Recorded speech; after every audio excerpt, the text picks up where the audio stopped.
Let's speak live to Emily Taylor, who's CEO of Oxford Information Labs. Good morning to you, Emily. Good morning. And for people who've not been following this story blow by blow, just give us the background, remind us how we got to this stage. Well, there have been many twists and turns, and the context is the US and China trade negotiations. Ever since December last year, almost every week there seems to have been a development, whether it was the arrest of Huawei's chief financial officer or the placement of Huawei on an entity list which banned US companies from selling to it. So the context of it, the rhetoric has all been about 5G, the new generation of super fast mobile broadband.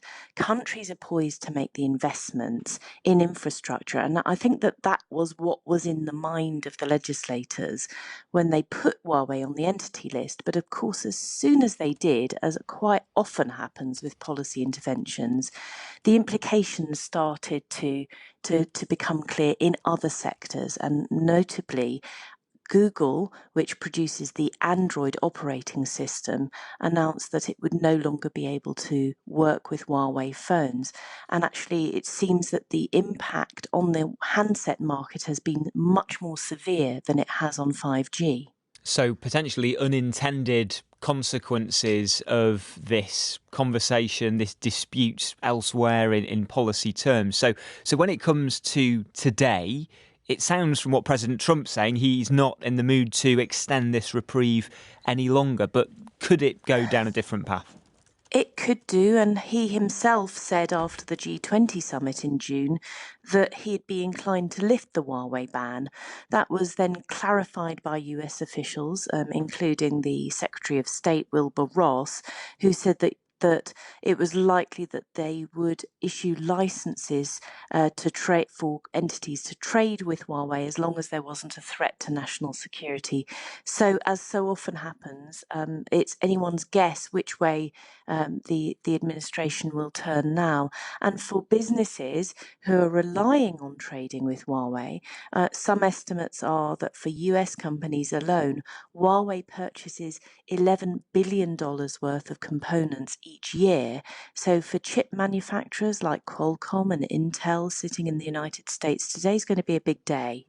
And for consumers, people who might be wanting to use 5G technology, might be wanting to use their smartphone on Wi-Fi networks, how might the outcome of this change how things develop for us over the next few years?